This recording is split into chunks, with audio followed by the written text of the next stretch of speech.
Sekarang lagi rame member kripto, lagi rugi, lagi boncos, lagi rungkat. Ratusan member akademi titik. Aku nggak nyebut namanya ya, karena takut terkena undang-undang ITE. Intinya, ratusan bahkan ribuan member kripto mengalami kerugian, mengalami bangkrut. Ya, ini yang rugi, yang boncos, yang rungkat, yang bangkrut itu membernya ya, bukan foundernya. Kalian yang masih belajar kripto agar tidak mengalami kerugian yang besar, bahkan bangkrut, tonton video ini sampai selesai. Dan nanti pesannya ada di akhir video ini. Begini-begini, saya ini pemain kripto. Oleh karena itu, tonton sampai selesai. Disclaimer, saya bukan penasihat keuangan. Saya juga bukan mentor untuk Anda. Jadi saya ini hanya berbagi pengalaman saya pribadi buat kalian agar kalian tidak mengalami hal-hal seperti yang pernah saya alami. Siapapun kalian yang ingin belajar atau bisnis kripto, sebaiknya kalian harus belajar kepada mentor yang mempunyai sertifikat kripto dan keuangan, bahkan mempunyai lisensi untuk mengajarkan kripto dan keuangan. Tapi apabila kalian ingin membatasi kerugian, tidak bangkrut, kalian bisa nonton video ini sampai selesai. Karena itu ada pada diri saya. Saya akan mengajarkan kepada kalian bagaimana caranya agar tidak rugi, bahkan tidak bangkrut. Tonton video ini sampai selesai. Sekarang ini lagi rame, influencer yang mengajarkan atau bisnis kripto, ini membernya sedang mengalami kerugian. Saya pun nggak mentertawakan ya, artinya sedang mengalami kerugian, rungkat. Masalah besarannya itu variatif, ada yang puluhan juta, ada yang ratusan juta, bahkan 1 miliar lebih. Ini membuat pusing ya, karena kalau yang ruginya jutaan ya masalah, tapi ini yang puluhan juta, ratusan juta, bahkan 1 miliar lebih, dan itu uangnya, wah pokoknya saya nggak bisa membayangkan bagaimana rasanya ketika kita sudah mempercayakan suatu pengetahuan kepada orang lain dan kemudian ujungnya rugi. Ya, saya nggak tahu bagaimana perasaannya. Memang kemarin-kemarin saya sering mengikuti potongan-potongan video dari founder kripto ini ya. Karena saya sangat tertarik bagaimana seorang anak muda, Gen Z, itu begitu sukses dengan portofolionya, dengan nilai triliunan yang saya tahu. Miliaran yang saya tahu. Padahal pengetahuan kripto itu saya kira duluan saya. Saya itu dari tahun 2010 lah, agak terlambat sedikit. Sampai sekarang saya tahu tentang kripto. Dulu kripto itu saya ketahui ketika saya bermain di Klik.per.py ya. Kan dulu ada bisnis Klik.per.py dengan bayaran ya mungkin 0,01 dolar. Tapi saat itu dibayar dengan kripto, Bitcoin itu 0,0 berapa. Dan pada saat itu saya tidak tertarik karena ini uang apaan, ini uang mainan. Maka dari itu saya tinggalkan tentang kripto ini, pengetahuan kripto ya. Saya balik ke sini. Jadi kemarin-kemarin saya juga mengikuti potongan-potongan videonya, tapi tidak begitu mempengaruhi pikiran saya. Sebelum ini menjadi pengalaman buat kalian ya, saya ceritakan dulu pengetahuan saya tentang kripto ya, pengalaman saya tentang kripto. Makanya tadi di awal saya mengatakan saya ada di kripto ya. Pada tahun 2029 itu harga kripto itu berkisar antara ya masih Rp1 lah, Rp1 mungkin kalau nggak salah ya.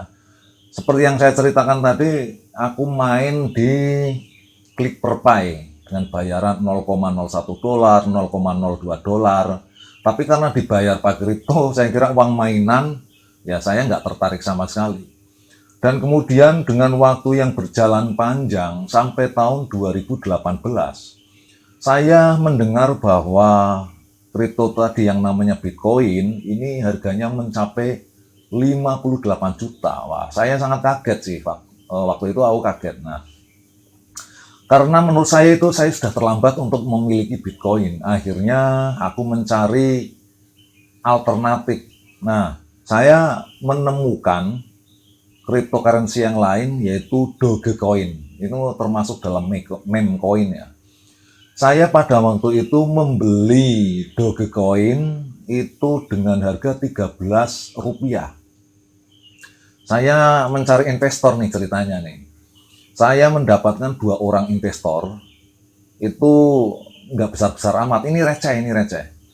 Teman saya ini ngasih uang 150.000, 2 orang berarti 300, dan saya sendiri 150.000, totalnya adalah 450.000.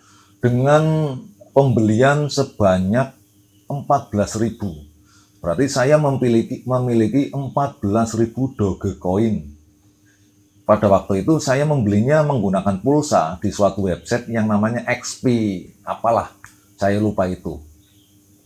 Kenapa saya membeli Dogecoin pada waktu itu, pada tahun 2018? Karena saya memprediksi ini Dogecoin ini bakalan mencapai $1. Pada waktu itu $1 itu berkisar antara 13.000 ya, 13 ribuan lah.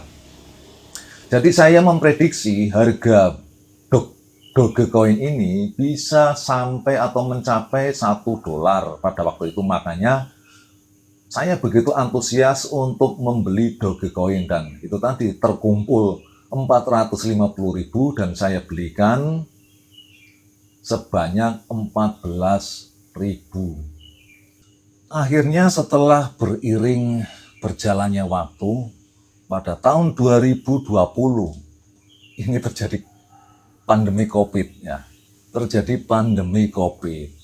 Nah, pada waktu itu ternyata memang harga Dogecoin ya tidak sesuai prediksi, tapi paling tidak mendekati ya. Pada waktu itu harga Dogecoin itu mencapai Rp10.000. Karena Elon Musk ini ngepam ya, membeli besar-besaran Dogecoin. Dan pada saat itu, aku ingin mencairkan Dogecoin ini, aku ingin menjualnya. Tetapi sayang sekali, kodenya hilang, walletnya itu hilang. Jadi, ini cerita beneran, bukan ngarang-ngarang ya. Jadi, Dogecoin yang saya miliki sebanyak 14.000 itu hilang. Padahal kalau diuangkan, itu nilainya mencapai 140 juta. Dari modal 450.000 menjadi 140 juta. Tapi sayang, sekali lagi ya, walletnya hilang, kodenya hilang. Ya udah, itu mungkin belum rezeki saya. Lalu, karena itu hilang, saya punya tanggung jawab. Uang investor yang 150.000 itu saya kembalikan ke teman saya yang investasi tadi kan. Jadi saya, walaupun saya menerima investasi dari orang lain, ini saya tidak lepas tanggung jawab. Kerugian yang saya tanggung karena tadi walletnya hilang, kodenya hilang, tetap saya mengembalikan dana investor penuh tanpa ada potongan 150.000. Karena apa? Dia butuh sih. Dia nggak punya uang, dia nanyakan gimana nasib Dogecoin, dan akhirnya ya itu yang saya ceritakan, kodenya hilang. Dan sesuai perjanjian, karena ada semacam ya rintangan atau semacam apalah namanya, uang saya kembalikan sesuai dengan jumlahnya. Kita lanjutkan. Karena Dogecoin itu walletnya hilang, maka karena saya juga masih tertarik dengan meme coin atau Bitcoin, cryptocurrency. Kemudian aku mencari lagi nih koin alternatif. Karena apa? Untuk membeli Doge ya sudah terlambat. Membeli Bitcoin pada waktu itu sempat mencapai 900.000. Saya sangat terlambat sekali. Kemudian untuk Dogecoin juga saya sudah terlambat, sedangkan keuangan saya ini minim ya. Nah, lalu saya mencari alternatif. Kebetulan di YouTube ini berseliweran ini, banyak video-video tentang meme coin. Nah, disitulah saya belajar. Akhirnya dari beberapa video, puluhan video yang saya tonton, saya mengambil kesimpulan pada waktu itu saya membeli meme coin ya, koin-koin receh, koin-koin apa itu namanya, saya lupa. Itu aku membeli ada Fancat, kemudian ini yang agak-agak besar itu Pitbull, kemudian ada Baby Dog, di situ juga ada Shiba Inu. Nah, pada waktu itu saya koleksi itu, dan yang pada saat itu yang untungnya pernah saya tarik, walaupun itu modal dengan keuntungan, berarti masuk ke portofolio itu ya. Dalam satu portofolio itu 2.700.000, receh kecil, tapi ini adalah sebuah pengalaman. Itu kalau dihitung keuntungannya ya paling ya berapa ratus ribu lah, tapi intinya dari modal itu saya untung lah. Dan kemudian sisanya adalah koin-koin meme yang lain yang masih saya hold, saya tahan ya. Selain aku membeli koin-koin meme, aku juga melakukan mining. Mining yaitu pada waktu itu saya mining micro bitcoin. Sampai sekarang masih ada. Di wallet masih ada micro bitcoin. Nah, kembali ke meme yang saya beli. Pada waktu aku melakukan pembelian Bitcoin itu, aku nggak serta-merta beli. Saya juga melakukan Dior pada waktu itu. Saya mengetahui istilah Dior ya dari situ. Dior, do your own reset ya. Itu istilah itu saya ketahui dari situ. Kemudian pada waktu itu saya juga nggak FOMO, walaupun sebenarnya ya FOMO sih, terlambat. Istilah FOMO itu aku dapat juga dari situ. FOMO itu ya sudah terlambat, tapi maksa ya. Nah, dari situlah aku juga mengetahui istilah-istilah itu. Lah kemudian dari kripto di portofolio yang saya miliki itu sempat melonjak ya. Portofolio saya loh, keseluruhan ada yang rugi, ada yang untung. Nah, ini khusus untuk Pitbull pada waktu itu. Itu nilai portofolio saya itu mencapai 52 juta. Masih kecil dibanding yang itu ya Dogecoin, itu masih di bawah Dogecoin. Karena tapi kalau modal sebenarnya ya besaran yang ini meme. Yang meme ini modalnya cukup besar, walaupun masih bawah 10 juta sih. Kalau Dogecoin kan hanya 450.000 bisa mencapai 140 juta. Ini rentangnya sangat jauh sekali, prosentasenya ribuan persen naiknya ya. Nah, sedangkan ini untuk yang meme coin, ini saya portofolionya ini mencapai 52 juta. Karena aku ini rakus, pingin kaya, pingin jadi miliarder. Pada waktu itu Pitbull saya itu jumlahnya sekitar 500 miliar. 500 miliar. Kepengennya satu Pitbull ini harganya Rp1 saja. Maka aku akan punya duit 500 miliar, kaya sekali ya. Tetapi ternyata itu adalah ATH-nya, sudah mencapai ATH. Peak time-nya sudah mentok itu. Akhirnya harga berangsur-angsur turun. Berangsur-angsur turun, naik turun, akhirnya kembali kepada nilai awal aku melakukan pembelian. Nah, disinilah letak kerugian saya. Kerugian saya ini bukan terjadi karena saya salah beli, tetapi saya terkena dusting attack. Kena dusting attack, yaitu dicuri. Ketika saya lihat wallet saya, kebetulan wallet saya itu Trust Wallet ya. Pas saya lihat ternyata, wah, Pitbull saya habis. Kemudian meme-meme yang lain juga ikut habis. Untungnya BNB masih ada sih. BNB masih ada dan sekarang sudah saya tarik. Nah, total kerugian saya itu bukan karena saya salah beli koin, tapi karena dicuri orang ya. Karena kena dusting attack. Nah, ini untuk pengalaman buat kalian. Dusting attack ini berawal ini karena satu, saya menjadikan wallet itu di semua koin itu saya kumpulkan di satu wallet. Harusnya dipisah-pisah ya. Saya menempatkan koin itu di wallet ini, ada yang saya beli, ada yang karena saya mengikuti airdrop. Saya dikasih uang kecil, saya ambil. Nah, itulah yang menyebabkan menjadi dusting attack. Saya mengambil kecil tapi saya kehilangan besar. Ini harusnya menjadi pengalaman buat kalian. Ketika kalian mempunyai wallet, ketika ada pengiriman kripto kecil itu ya jangan diambil. Sayang, itu nanti bakal mencuri uang kalian semuanya. Jadi total kerugian saya selama ini itu berkisar antara yang masih di bawah 10 juta ya. Dan pada waktu itu keuangan saya masih cukup bagus lah, artinya tidak mengganggu keuangan untuk kebutuhan dan kehidupan. Jadi masih aman. Walaupun saya rugi, saya nggak terjadi kebangkrutan dan saya tidak terkena mental ya. Saya masih normal aja karena ya ruginya kecil. Itu kalau uang besar ya bikin mental ya, tapi karena itu kecil, walaupun kecil ya ukuran saya besar. Nah, kemudian sampai sekarang pun saya masih sempat, nah, karena tadi saya mengikuti klip atau potongan-potongan video dari influencer yang kita bahas tadi. Saya sempat membeli Bitcoin pada waktu itu harganya masih di 19.000 dolar. Saya beli sebesar 100.000 rupiah. Dan ketika harganya tuh sempat naik sampai kalau nggak salah 23.000 dolar. Kemudian turun lagi, akhirnya pada waktu harganya sekitar 17.000 dolar ya, kurang lebih ya. Saya jual 95.000, jadi saya rugi 5.000. Dan yang sekarang itu masih di hold, masih ditahan, itu anak saya. Anak saya membeli 50.000 rupiah. Kemudian sekarang harganya saat video ini dibuat adalah, ya sekarang berarti portofolionya tinggal 35.000. Artinya walaupun kondisi rugi itu ya nggak bikin mental karena sangat kecil sekali ruginya.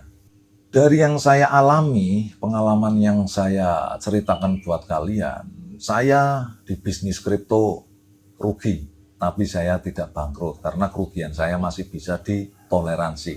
Lah inilah pesan intinya. Pesan yang pertama adalah bahwa bisnis itu tidak akan menjamin untung. Kalau rugi bisa, kalau untung belum tentu. Oleh karena itu, pastikan bahwa apa yang kalian lakukan ini kalian sudah siap rugi. Ada pepatah yang mengatakan jangan menaruh telur di keranjang yang sama. Kalau keranjangnya jatuh, telurnya pecah semua. Jadi kalau kalian mau bisnis kripto, taruhlah satu butir telur aja di keranjang. Jadi ketika keranjang ini jatuh, telur-telur yang lain masih banyak. Yang kedua, belajar sungguh-sungguh. Belajar bisa melalui YouTube, boleh belajar lewat akademi atau ya mentor-mentor yang lain boleh. Pokoknya selalu belajar, cari tahu informasi sebanyak-banyaknya tentang kripto. Yang ketiga, ketika kalian melakukan jual atau beli, itu adalah keputusan kalian sendiri. Tidak melibatkan orang lain, tidak melibatkan siapapun. Sehingga ketika kalian mengalami kerugian, ya sudah, kamu akan menyadari bahwa rugi ini disebabkan karena keputusan saya sendiri. Mungkin dari analisa yang salah, mungkin dari pengetahuan atau informasi yang kurang lengkap yang menyebabkan kerugian. Tetapi sekali lagi, kerugiannya ini kecil.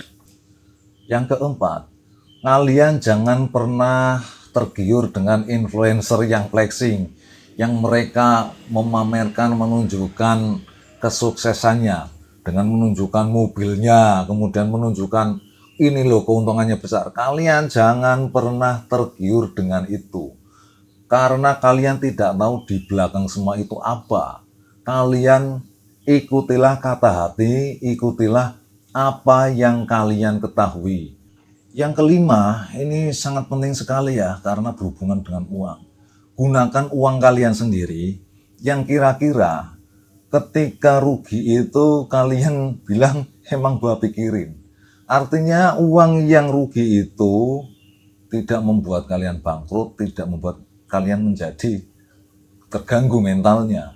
Jadi batasi kerugian. Artinya misalnya gini ya, aku mau investasi kripto atau jual beli kripto, ya pakai uang yang kecil aja.